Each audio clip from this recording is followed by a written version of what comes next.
Hello friends, Drew here in beautiful West Grove, Pennsylvania, working on our finished basement. Just dropped off the trash trailer so we can start picking up some of the scraps from the drywall work. They've got 40 something sheets hung. We got about 14 left to go, we think. But I thought I'd take you inside and give you a tour, see where we're at. So making some good progress here today. Got our inspection sticker. Life is happy. Here we go. So we started with the ceiling. Back over here, what I'm calling the exercise room, the workout room.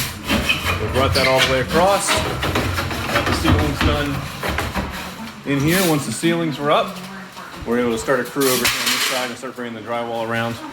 And once this side got up, we started at that corner and we started working our way around that way. And you can see how far we've gotten. I'll stand back over here and give you the wide shot.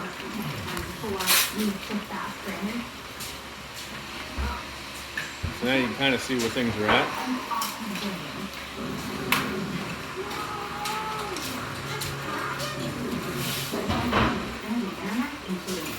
So the workout room is coming together. This side's pretty much complete, other than those last couple pieces going into the double pocket doors. I'll show you this where we still got the frames open. So two 36-inch doors will come together here in the middle. One will slide back into that opening. One will slide back into that opening, give you a nice 6-foot pass-through into the storage space back behind. We got our light switch just inside behind those ladders there. So when we go to drywall those, these are real thin.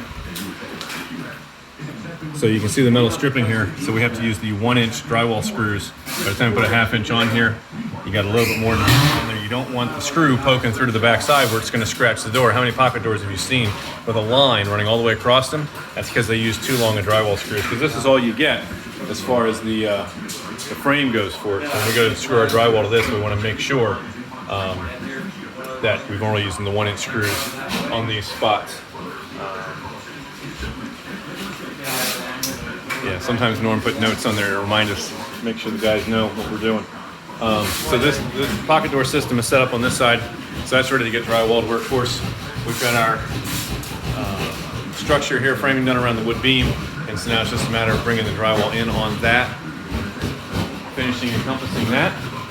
The guys are working behind. We carried it in. We staged 2 stacks. We staged one here underneath the staircase, and we're going to use that last.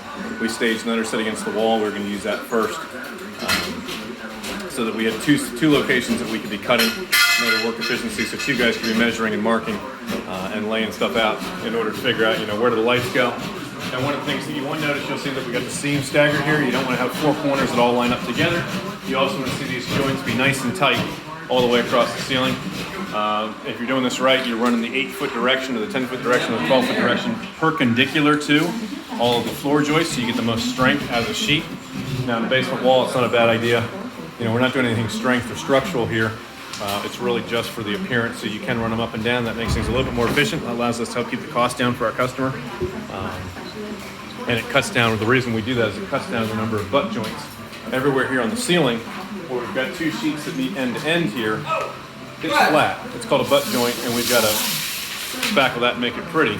As opposed to when we're doing these, when we've got the factory edge joints here, there's a slight depression in the joint that allows you to hide that drywall tape because it embeds into that depression. And so the less butt joints you have, the easier it is to make it pretty. Let me take you over here and show you a sheet in case you aren't familiar with drywall.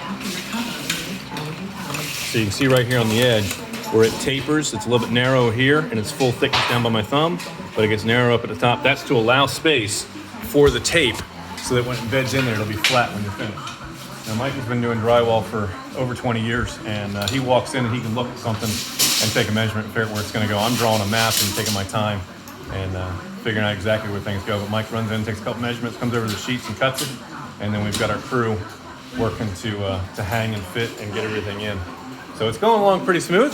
Life is beautiful and happy. You can see kind of our scrap pile over here. We'll probably be pulling from some of this to take care of some of those soffit spaces that we have going on. And we've got this one here that we need to finish. So life is rock and rolling. This is the basement. Here's the pocket door. You can see this one's already drywalled in. Back up here so you can see. So this side's back already taken care of. We'll step back in here so you can see the back side of it. Now we're not finishing the storage room side of it. Customer's not worried about that side, so the pocket door is going to slip right into here. Normally you'd have drywall in this face as well. But here's one of those spots where we had to use those 1-inch drywall screws because we didn't want it poking through the back side or hitting the metal and causing a problem back in here. So this is just a single, and the slide hardware is already up here for it. So we'll be able to pull over and then come back and follow that track back in here. It's a nice space saver. If you were in this space and you had a swing door, you'd probably swing it into the storage area. And then if it swung into the storage area, well, now you're impeding your ability to get to your shelves or whatever else that you have going on in here.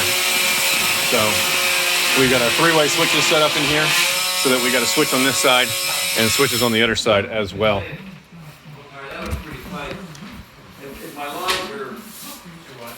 So we got Michael working on cutting this sheet, Norm and German working on fitting that sheet, getting that in, and making progress.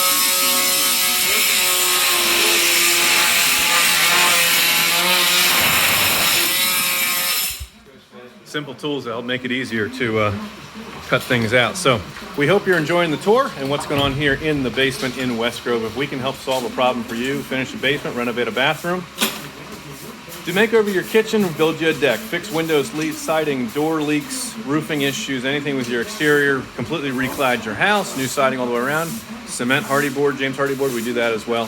Whatever it is around your house, give us a call. If we don't do it, we know somebody who does. 484-748-0008. Choose option 2 for Cope Construction and Renovation, and extension 2 for new projects. We are your Pennsylvania home improvement contractor, number 88078, CopeBUILT Construction and Renovation. Remember, when we're done with it, you're going to be proud to say it's not just done, it was CopeBUILT. We'll catch you guys on another video. Bye for now.